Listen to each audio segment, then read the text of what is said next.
Hello everyone, welcome to our YouTube channel Jyoti शिक्षालय।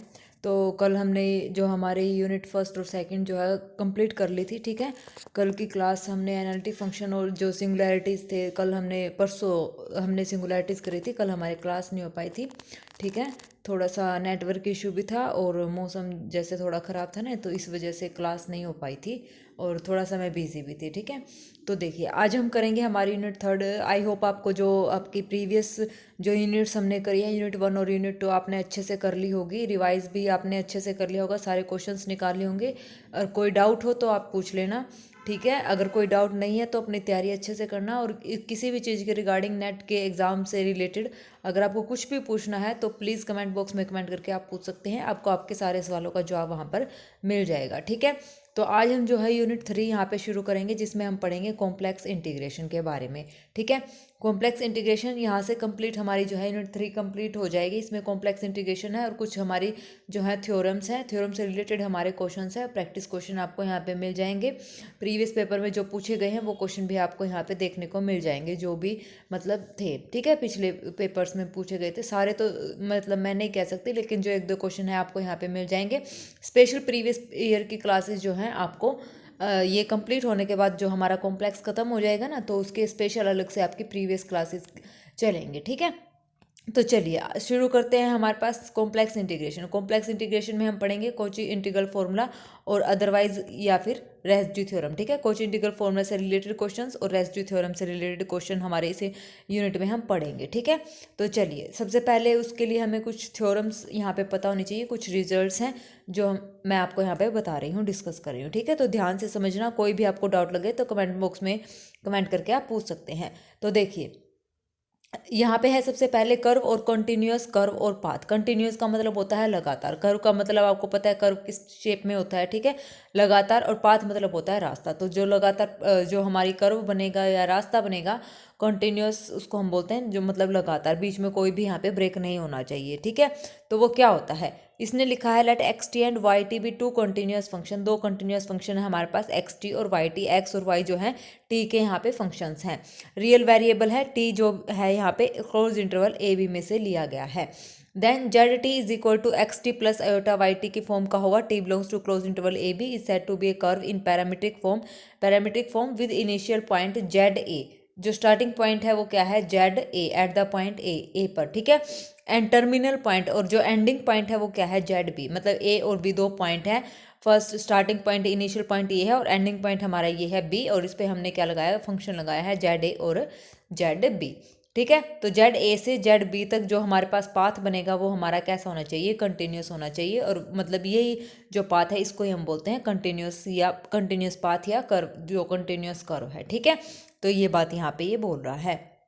अब यहाँ पे देखिए Z T is equal to हमारे पास क्या है, cos T plus iota sine T. T belongs to close interval 0 से 2 पाई हमने यहाँ पे लिया है। तो इसको हम किस फॉर्म में लिख सकते हैं, e raise to the power iota T. T belongs to 0 to 2 pi. और ये कब किस टाइप का बनेगा, ये हमारे पास एक सर्कल बनेगा जीरो ओरिजिन से, मतलब ओरिजिन 0 0, सेंटर जो है रेडियस हमारी यहाँ पे क्या रहेगी, 1 रहेगी। ठीक है, 0 से लेके 2 पाई, 2 पाई मतलब ये कंप्लीट एक चक्कर यहाँ पे लगाएगा।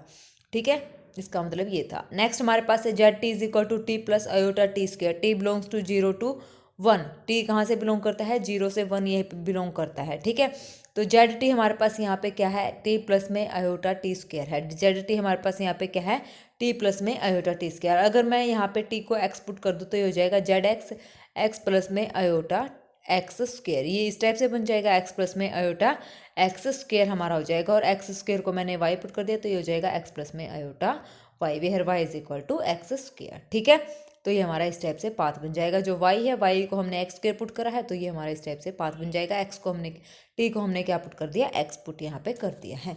ठीक है, नेक्स्ट हमारे पास है क्लोज्ड कर्व। क्लोज्ड कर्व हमारे पास क्या कहता है, Z T is equal to x T plus iota Y T. T belongs to close interval A B is set to be closed if z is equal to z B.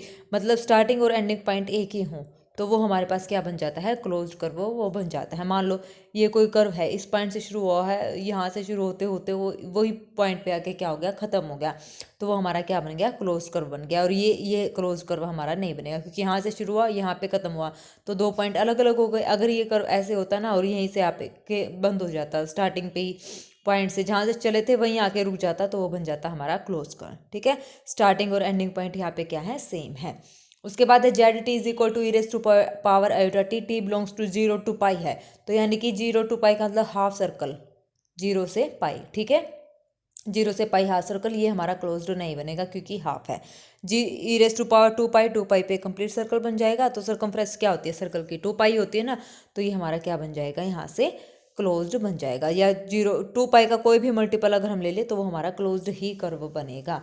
ठीक है, उसके बाद है हमारे पास, अगर टी किस में belong करता है, 5 पाई पे, तो 5 पाई पे बिलोंग करता है तो 2 पाई का एक राउंड हो गया, एक राउंड, फिर 2 राउंड और फिर एक आधा राउंड। ठीक है, 2 राउंड कंप्लीट और थर्ड राउंड क्या हो जाएगा, हाफ, सो नोट क्लोज, तो ये हमारा क्लोज्ड नहीं बनेगा। यहाँ से हम इसको ऐसे पता कर सकते हैं। नेक्स्ट हमारे पास है सिंपल कर्व। सिंपल कर्व में हमारे पास क्या गिवन है, एक curve z T is equal to x T plus iota Y T, T belongs to close interval A B, is set to be simple if t one is not equal to t two. जो starting और जो हमने 2 point लिए हैं T1 और T2 वो आपस में बराबर नहीं है, और इमेजेस भी उनकी जो है आपस में क्या है, बराबर नहीं है, तो वो हमारे पास क्या हो जाएगा, सिंपल कर्व यहाँ पे हो जाएगा। दैट मीन्स मान लो ये हमने यहाँ से शुरू करा स्टार्टिंग पॉइंट और एंडिंग पॉइंट कहीं और जाके खत्म हो गया, तो वो सिंपल कर्व है। और अगर ऐसे करके सेम वहीं आ गया तो नॉट सिंपल, और क्योंकि इसकी वैल्यू क्या हो गई, सेम हो गई, स्टार्टिंग पॉइंट पे था और वहीं पे आके क्या हो गया, बंद हो गया, खत्म हो गया। ठीक है, तो सिंपल कर्व में क्या होता है कि हमारे जो पॉइंट्स हैं वो अलग अलग होने चाहिए और इमेजेस भी क्या होनी चाहिए, अलग अलग हमारे पास होनी चाहिए। तो अब ये इंटरवल के हिसाब से यहाँ पे दिया है 0 से पाई पे ये सिंपल कर्व बन जाएगा, 0 से 2 पाई पे ये भी बन जाएगा, क्योंकि 2 पाई ओपन है तो मतलब ये पूरा नहीं होगा, आधा होगा। ठीक है, 2 पाई पे ये नहीं मिलेगा। दूसरा ये क्लोज्ड बन जाएगा, तीसरा ये भी हमारा जो है क्लोज्ड बन जाएगा, तो ये सिंपल कर्व यहाँ पे नहीं बनेंगे। ठीक है, आ गया समझ में। चलिए नेक्स्ट हमारे पास है simple closed curve. Simple closed curve हमारे पास क्या होता है, जो सिंपल भी हो और क्लोज्ड हो एक्सेप्ट एंड पॉइंट्स को छोड़ के। ठीक है, एंड पॉइंट को छोड़ के, तो 0 से पाई पे ये हाफ बनेगा, तो ये सिंपल तो है लेकिन क्लोज्ड नहीं है। और 0 से 2 पाई ओपन, ये भी सेम।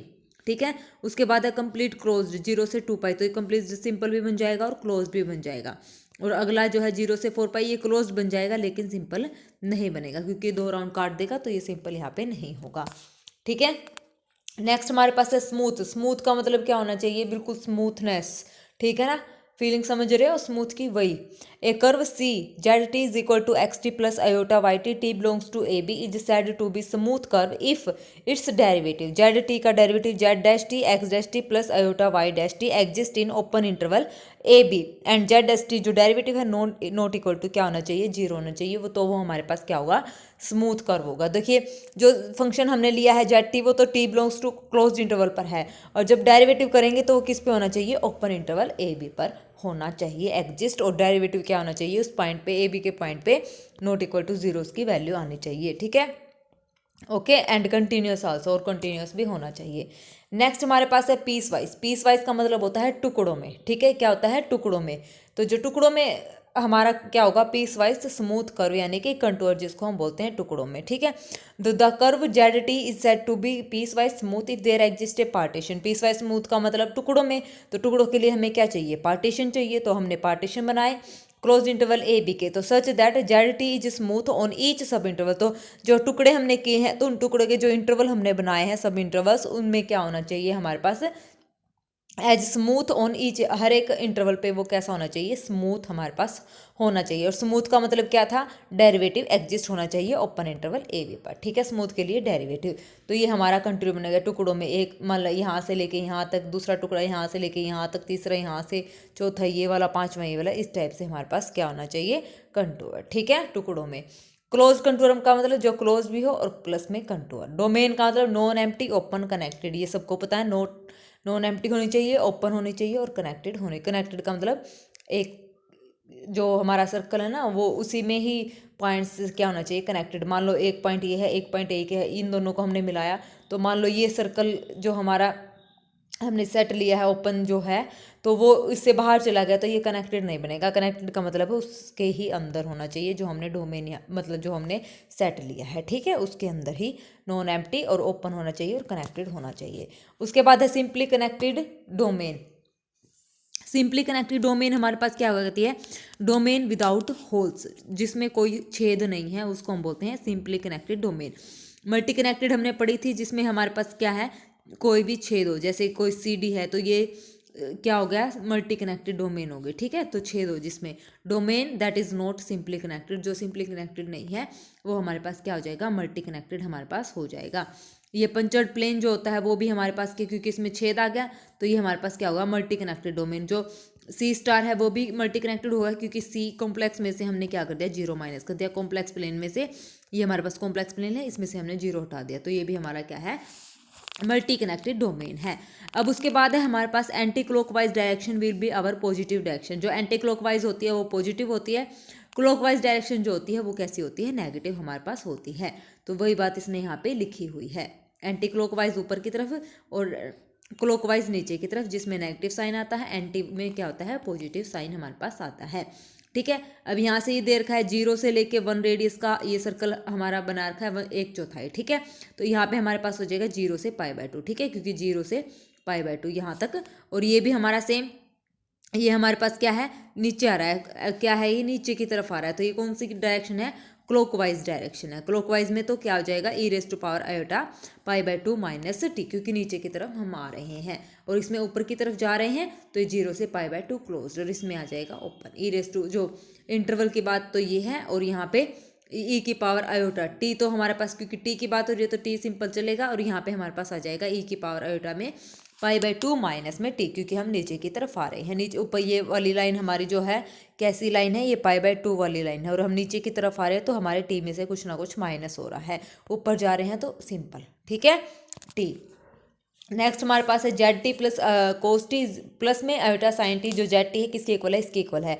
तो e⁻ t, t यहाँ पे क्या बिलोंग कर रहा है, π/2 से पाई, और एक बार बिलोंग कर रहा है 5π/2 से 3π। तो parametric form is not unique, तो यहाँ पे जो पैरामीट्रिक फॉर्म है वो यूनिक यहाँ पे नहीं है, ठीक है। तो ये कुछ यहाँ पे कुछ एक एग्जांपल्स यहाँ पे गिवन है किस टाइप से हमें इसको बनाना है, ठीक है। तो ये आपको पता होना चाहिए, बस इनका कुछ ज़्यादा रोल नहीं है, हमें पता होना चाहिए कि कैसे हम बनाते हैं इंटरवल्स, ठीक है।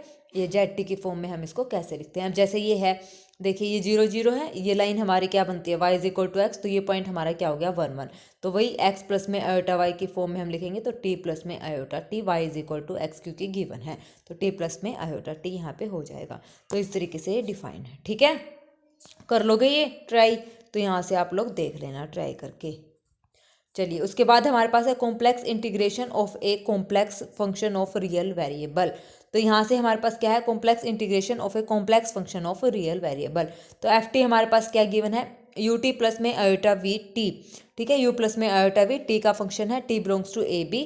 तो A से B FT dt क्या होगा, A से B, क्योंकि इंटीग्रेशन कर देंगे ना बोथ साइड, तो इंटीग्रेशन हमने यहाँ पे लगा दिया, लिमिट हमारी चलेंगी A to B चलेंगी, ठीक है। तो ये सिंपल हमारा कॉम्प्लेक्स इंटीग्रेशन था, ठीक है।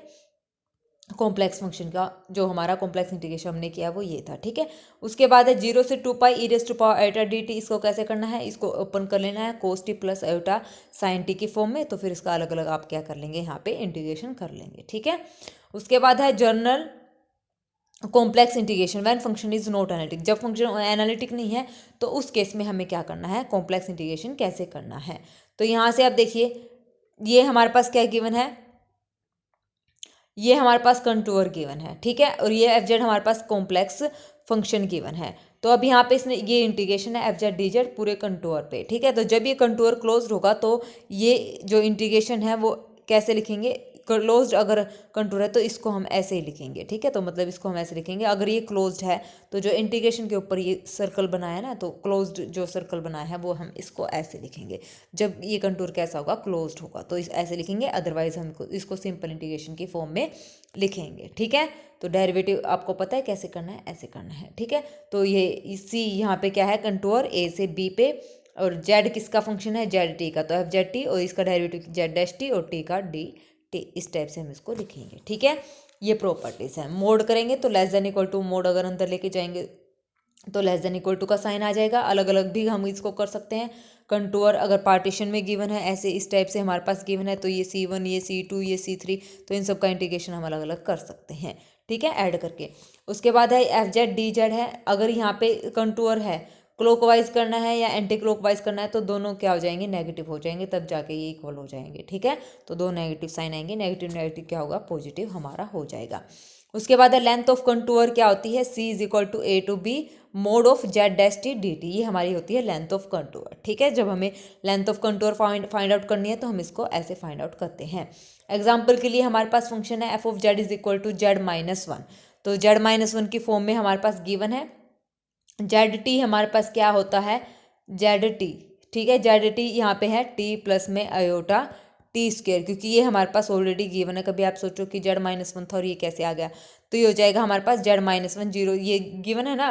तो अब यहाँ से देखो 0 से 1 का डिस्टेंस 1 तो टी यहाँ पे आ गया, और 0 से 1 का डिस्टेंस भी 1 तो टी, क्योंकि y is equal to x square है तो टी स्क्वायर हो गया, क्योंकि x प्लस में आयोटा y होता है ना, तो ये सेम है, तो x प्लस में आयोटा एक्स स्क्वायर हो जाएगा। तो यहाँ पे वैल्यू रख दी, -1 कर दिया, इंटीग्रेशन हमारा चलेगा 0 से 1, सिंपल इंटीग्रेशन हमने यहाँ पे कर दिया और इसको हमने सोल्व कर दिया। ठीक है, इसको हमने ऐसे सोल्व करना है। सेम सेकंड क्वेश्चन हम ऐसे सोल्व करेंगे, जेड प्लस में आयोटा जेड है, यहाँ पे 0 से पाई दे रखा है, लिमिट तो हमारी हो जाएगी 0 से पाई, और जेड टी हमारा बन जाएगा क्योंकि 0 से 1 है तो e raise to power iota T, Z हमारा e raise to power iota T, D Z हम करेंगे तो हमारा ये वैल्यू आ जाएगी, तो यहाँ पे हम रख देंगे, इसको हम क्या कर देंगे जेड की वैल्यू रख देंगे और 1/जेड की वैल्यू यहाँ पे रख देंगे, और डी जेड की वैल्यू हमारी ये आ जाएगी।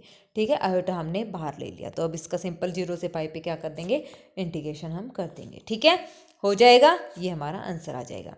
नेक्स्ट हमारे पास है if F is analytic in A domain D, अगर कोई फंक्शन एनालिटिक है डोमेन डी पर, तो जो उसका डेरिवेटिव है एफ एन वो कैसा होगा एनालिटिक होगा। फंक्शन अगर एनालिटिक है तो derivative nth time derivative अगर हम करेंगे तो भी वो फंक्शन कैसा आएगा एनालिटिक हमारे पास आएगा। ठीक है, नेक्स्ट हमारे पास है कोची थ्योरम। कोची थ्योरम हमारे पास क्या कहती है, अगर कोई फंक्शन एनालिटिक है सिंपली कनेक्टेड डोमेन डी पर और उसका डेरिवेटिव कंटिन्यूअस है, देन जो इंटीग्रेशन है वो क्या हो जाएगा हमारे पास 0 हो जाएगा। ठीक है, कंटूर कैसा है क्लोज है for any close contour C in D.